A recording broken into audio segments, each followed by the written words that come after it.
I am Christopher West, curator of the Indianapolis Museum of Contemporary Art, and this is my Indy.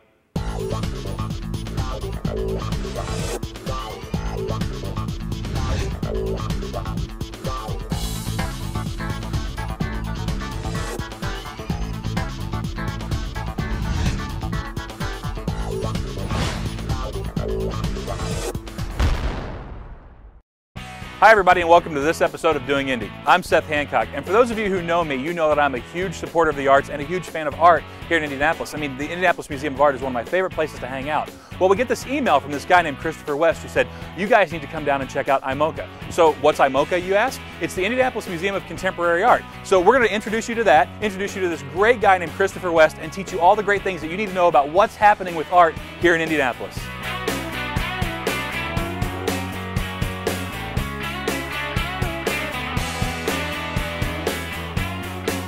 So this guy right here, this is Christopher West. He is the curator of iMOCA. And Christopher, thank you so much for letting us come out today and sending us the email. We're really appreciative of that. And I'm excited about seeing what iMOCA is all about. But tell us and the audience, how'd you get started in something like this? Well, about 10 years ago, Seth, I went to IU Bloomington, was studying business, ended up dropping out of school for a while, and on my travels realizing that I loved art. So I came back to Indianapolis, finished up school here at IUPUI, finished my business degree, took tons of classes at Heron, and then moved off to California, where I started to pursue a career in the arts. Ended up working for private art galleries and dealers in San Francisco.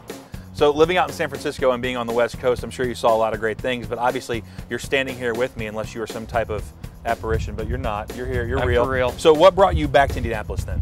Well, I came back, I had been in San Francisco for about 5 years, and I was ready for a change. So I was coming back here for what I thought would be 2 to 3 months, to figure out the next step. And while I was here is when I discovered things like iMOCA that was just getting started at that point. Well, I'm excited to see what you've got going on here. I think our audience is excited to see what's happening here. So I think let's get inside and check out what iMOCA is all about. Great, let's take a look.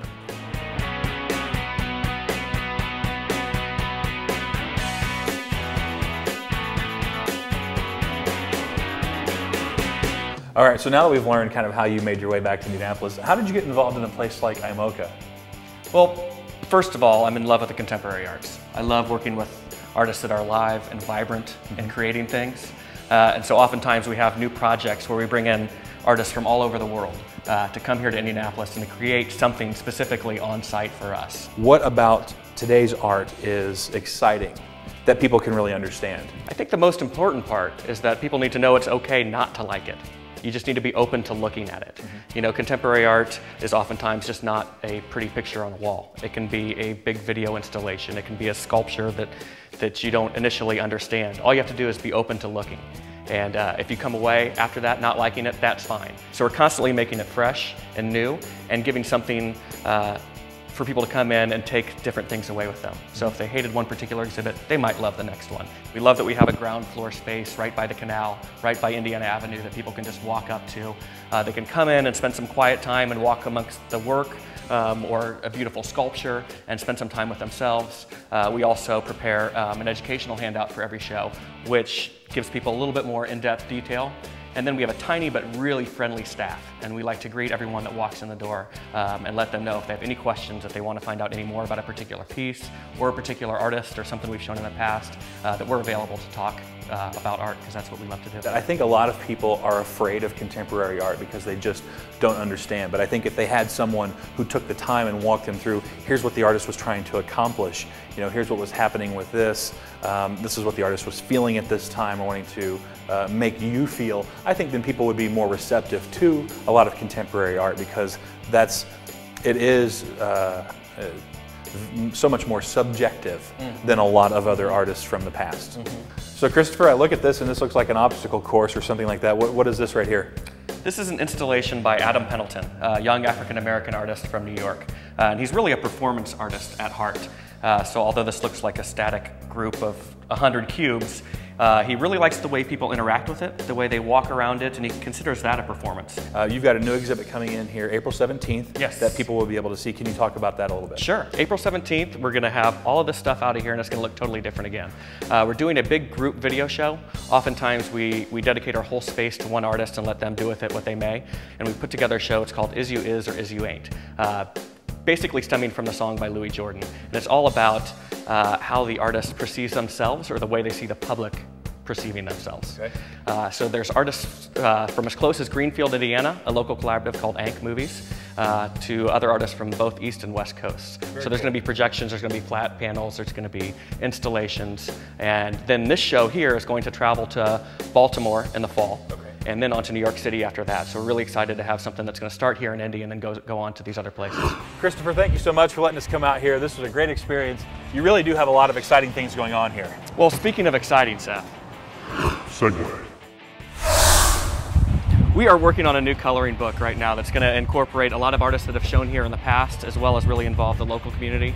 And we're putting up a ton of copies and distributing them to all of the IPS students in town to try to infuse a little bit more art into the educational system, which is obviously something that's been lacking in the news a lot recently. Well, and it's great. It's really nice to see what's happening in Indianapolis, how Indianapolis is growing as an art community, as a cultural community.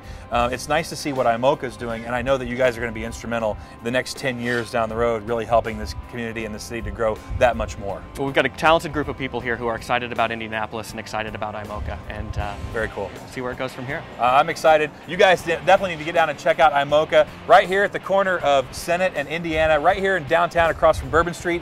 If you guys are going to the canal or going to Bourbon Street or whatever, just make your way over here and check out all the great exciting things that's happening right here at iMOCA. So for Doing Indy, I'm your host, Seth Hancock. And remember, in Indianapolis, it's always so easy to do so much. Now you just got to go out there and do something. Close enough.